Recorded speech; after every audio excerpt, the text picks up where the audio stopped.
Il arrive parfois qu'on fusionne certains circuits scolaires avec d'autres lignes, enfin en tout cas de supprimer une ligne pour rebasculer des arrêts sur d'autres lignes en fonction des capacités.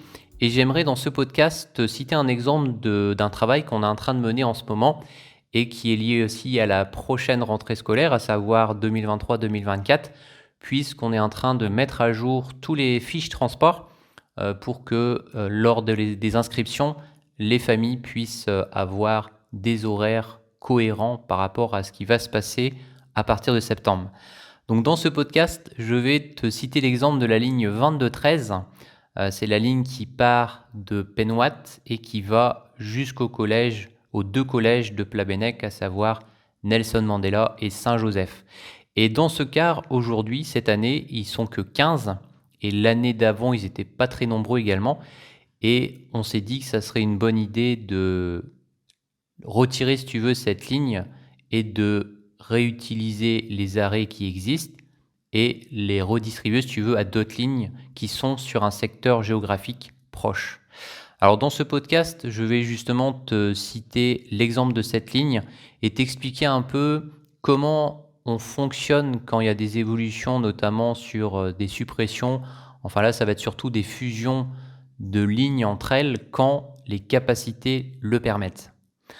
Alors c'est arrivé depuis déjà de nombreuses années que, en fonction des rentrées scolaires, on doive soit rajouter un véhicule sur certains secteurs. C'était le cas par exemple dans les années 2010 sur Landéda à destination de Lesneven. On avait rajouté à cette époque la ligne 2041 qui existe toujours d'ailleurs aujourd'hui. Et il existe à l'inverse des situations par le fait que les effectifs diminuent, qu'on fusionne certaines lignes entre elles, c'est-à-dire qu'on supprime une ligne tout en réutilisant les arrêts existants avec des temps de transport aussi suffisamment cohérents. Alors, l'exemple que je vais te donner aujourd'hui, ça va concerner en tout cas 4 lignes au total, à savoir la ligne 2033, donc ça c'est la ligne qui fait Bourg-Blanc-Plabennec. Ensuite, la 2212B, donc ça c'est la ligne qui part de Saint-Divy et qui passe par Kerzin-Plabennec pour aller ensuite jusqu'à Plabennec. Et la ligne, là je te parle des lignes qui vont exister pour l'année 2023-2024, la ligne 2214 qui elle fait du Plabennec, Kerzin-Plabennec et Plabennec. Et la 2213, donc pour terminer, ça va être la ligne dont l'objectif est de la supprimer puisqu'il n'y a que 15 élèves cette année. Ils sont vraiment peu nombreux et là ça justifie, si tu veux, de retirer cette ligne pour redistribuer les effectifs sur les autres lignes que je viens de citer. Alors je vais dans ce podcast t'expliquer un peu comment je fais pour établir des plans de transport cohérents par rapport à la fois aux effectifs et au temps de transport.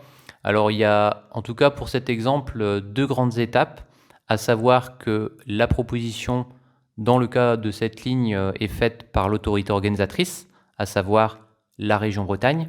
Donc elle m'envoie les éléments en me disant bah voilà, on aimerait bien qu'on étudie ensemble le fait de fusionner plusieurs lignes ensemble puisque les capacités le permettent. Et voici ce que tu peux peut-être essayer de voir. Donc il y a une personne qui me dit par exemple ces arrêts-là, je les verrais bien basculer sur ces lignes-là. Et dans un deuxième temps, ça va être la partie la plus intéressante pour que tu comprennes, surtout pour les conductrices et les conducteurs du réseau Bresgo, comment je fonctionne. C'est que une fois que moi j'ai les éléments dans le tableau avec la proposition de basculement des arrêts, je vais en voiture et je fais le nouveau circuit avec les arrêts modifiés. Et la chose, on va dire, la plus importante, c'est de prendre en compte les horaires aux arrêts. Donc là, j'ai fait par exemple cette semaine 3 circuits différents. J'ai pris le temps qu'il y avait, par exemple, on va commencer par la 2033. J'ai commencé de la Cité pour aller ensuite jusqu'à l'arrêt Croissantard-Vugalet pour déterminer le temps nécessaire puisque ça va être une modification d'itinéraire. Et après, de cet arrêt-là, j'ai été jusqu'au terminus parce que après Croissantard-Vugalet, on dessert les collèges. Et donc, à partir de là, moi, je note, si tu veux, les temps de trajet entre les arrêts pour modifier le plan de transport. Et je fais pareil sur toutes les autres lignes, à savoir la 2212B, il y a 2 arrêts supplémentaires. Donc je suis parti de l'arrêt d'avant, donc qui s'appelait, il me semble, Kermaria, sur la commune de Kerzin-Plabennec.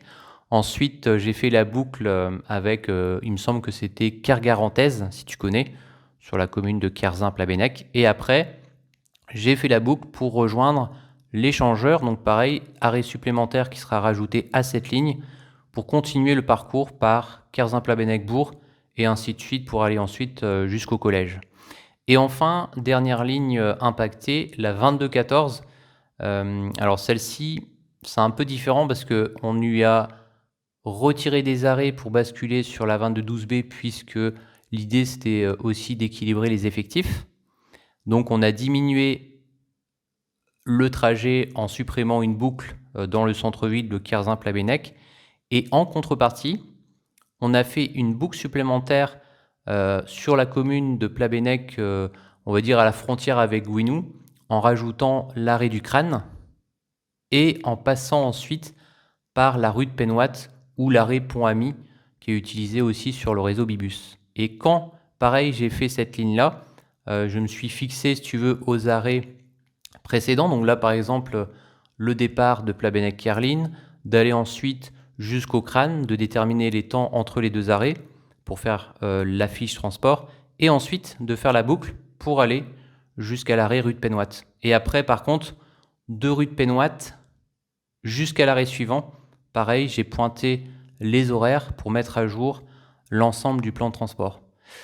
Voilà comment, si tu veux, je fonctionne à chaque fois qu'il y a des évolutions sur des parcours en circuit scolaire.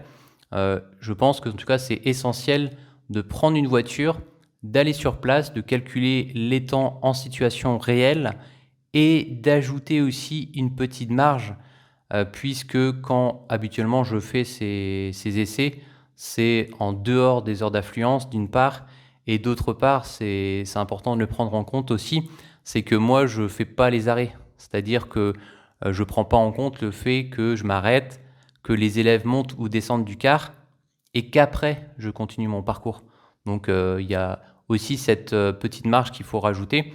Donc ce que j'aime bien faire moi, c'est surtout à l'arrivée, je rajoute un petit peu de temps, donc à savoir 2 voire 3 minutes supplémentaires, pour être sûr que même s'il y a un peu de retard par rapport à la circulation, par exemple s'il tombe sur un tracteur, ou par rapport au fait que il va aussi prendre du temps à s'arrêter à chacun des arrêts pour faire monter les élèves.